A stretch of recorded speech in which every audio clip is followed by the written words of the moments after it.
Welcome to Think Talk today. आज है 1 मई 2023, 1 मई 2023 और आज हम मना रहे हैं लेबर डे यानी कि योम मज़दूर। ये योम मज़दूर के मौके पर हर साल पाकिस्तान में ना सिर्फ छुट्टी होती है बल्कि मुख्तलिफ रैलियाँ निकाली जाती हैं, कॉन्फ्रेंसेस की जाती हैं और मज़दूरों के किरदार पर बात की जाती है। बहुत सारे दुनिया के दूसरे ममालिक में भी योम मज़दूर मनाया जाता है और मुख्तलिफ तारीख़ों में मनाया जाता है। अब योम मज़दूर की तारीख़ क्या है, इसके ऊपर आज हम बात करेंगे।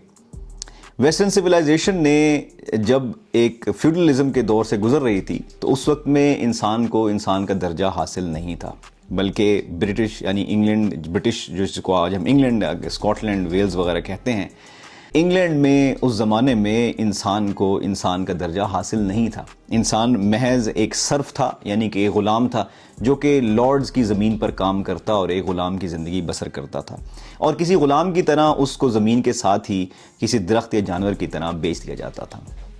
फिर ज़माने ने करवट ली और दुनिया में बहुत सारी इनकलाबात और तहरीकात ने जन्म लिया जिसमें इंसानों ने मुख्तलिफ़ तरह से अपने हुकूक मांगने का आगाज़ किया।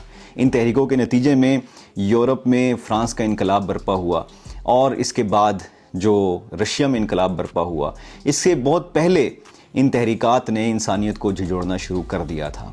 इन तहरीकात ने इंसानों के मुख्तलिफ़ तबक़ात को मुख्तलिफ़ तरह से इन्फॉर्म किया और इम्प्रेस किया और इन्फॉर्म किया उन तहरीकात को, और इन तहरीकात के पीछे नज़रियात को जन्म दिया। इसी तरह की इन तहरीकात में से एक तहरीक मज़दूरों की तहरीक है। ये मज़दूर का तबका तब पैदा हुआ जब वेस्ट ने इंडस्ट्रियल रेवोल्यूशन को देखा। अब इंडस्ट्रियल रेवोल्यूशन जब वेस्ट में आया तो उस वक्त कारखानों ने खेतों में पैदा की जाने वाली प्रोड्यूस को कारखानों ने वैल्यू एडिशन करके और मसनूआत में तब्दील करके मार्केट में बेचना शुरू कर दिया। इस बड़ी तब्दीली के बाइस बहुत बड़ी नकल मकानी हुई देहात से शहरों की तरफ, और इन लेबर ने पहली बार महसूस किया कि हम मुज्तमे होकर एक अजीम शान ताकत बन सकते हैं, हम इकट्ठे होकर अपने हकूक़ मांग सकते हैं, और उन हकूक़ के लिए उन्होंने काम करना शुरू किया। वेस्ट में उस वक्त तक चूँकि उनको इंसानियत का दर्जा देना एक नई बात थी, इसलिए कैपिटलिस्ट ये चाहता था कि कम से कम तनख्वाह में वो ज़्यादा से ज़्यादा काम ले। उजरत मुकर्रर नहीं थी, काम के अयाम और औकात मुअय्यन नहीं थे, और इसके अलावा ये कि बहुत बड़ी तादाद मज़दूरों की कैपिटलिस्ट के पास मौजूद थी, जबकि मज़दूरों के पास कोई ऐसा ऑप्शन मौजूद नहीं था। ख़तरनाक कंडीशन में काम करने के बाद अगर किसी एक्सीडेंट से उनका सामना हो जाता तो फिर सारी ज़िंदगी मजबूरी और लाचारी में गुजारते और ख़ानदान का रखवाला कोई भी नहीं था। इन सब हालात और वाक़यात को सामने रखते हुए, और इसके अलावा ये कि अमेरिका में चूँकि एक वॉर ऑफ इंडिपेंडेंस लड़ी जा चुकी थी जिसके तहत जो नज़रियात और ख़यालात थे वो एक जस्ट सोसाइटी के अमेरिका में नशोनुमा पा चुके थे, इसलिए लेबर मूवमेंट उन नज़रियात और ख़यालात के तहत परवान चढ़ी। अब इन लोगों में जो नज़रियात और ख़यालात थे, इनका टकराव होना शुरू हो गया न्यू कैपिटलिस्टिक इकोनॉमी के साथ। रिकॉर्डियन लेबर थ्योरी ऑफ वैल्यू ये कहती है कि किसी भी चीज़ की कीमत का तयन उसमें पैदा शुदा अफादियत या वैल्यू की वजह से होता है, और वो वैल्यू पैदा होती है उस पे की गई लेबर यानी कि मेहनत के नतीजे में।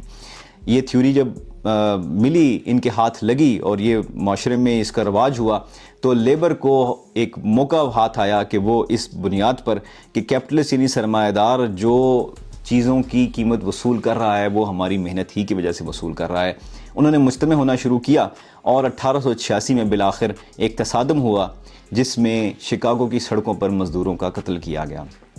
लेकिन इन सब हालात और हादसात के बाद जो एक नई चीज़ वजूद में आई वो ये थी कि इनके बहुत सारे हुकूक़ को तस्लीम कर लिया गया। हफ्ते में हर रोज़ का मैक्सिमम वर्किंग आवर्स 8 आवर्स मुकर्रर हो गए, और इसके अलावा इंश्योरेंस और दूसरी मराहत मज़दूरों को दे दी गई। सवाल यहाँ पर यह है कि मज़दूरों का दिन तो साल के हर रोज़ ही मनाना चाहिए, हर रोज़ मज़दूर का है। पाकिस्तान में मज़दूर की क्या सूरत हाल है, ये तो एक ऐसा सवाल है कि जिस पे आज बहुत सारी गुफ्तगू होगी, लेकिन हम यहाँ गुफ्तगू करना चाहेंगे पाकिस्तान में उस तबके की कि जिसको मज़दूरों वाले हुकूक भी मैसर नहीं हैं। वो तबका कौन सा है?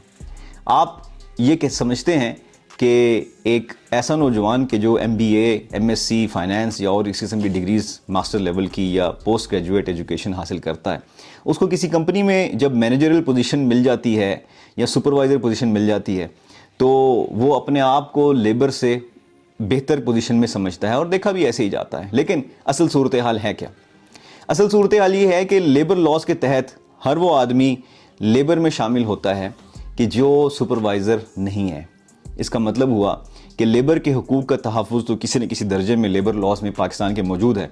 लेकिन आपको शायद ये जान के हैरत हो कि मैनेजरियल पोजीशन में बैठने वाला आदमी अपने हकूक़ के लिए हकूक़ के तहफ़्फ़ुज़ के लिए, अपने एम्प्लॉयमेंट के हकूक़ के तहफ़्फ़ुज़ के लिए अगर किसी कोर्ट का दरवाज़ा खटखटाएगा तो उसको ये कहा जाएगा कि तुम लेबर नहीं हो, बल्कि तुम्हारा ताल्लुक़ तुम्हारे एम्प्लॉयर के साथ मास्टर और सर्वेंट का है, यानी आका और ग़ुलाम का।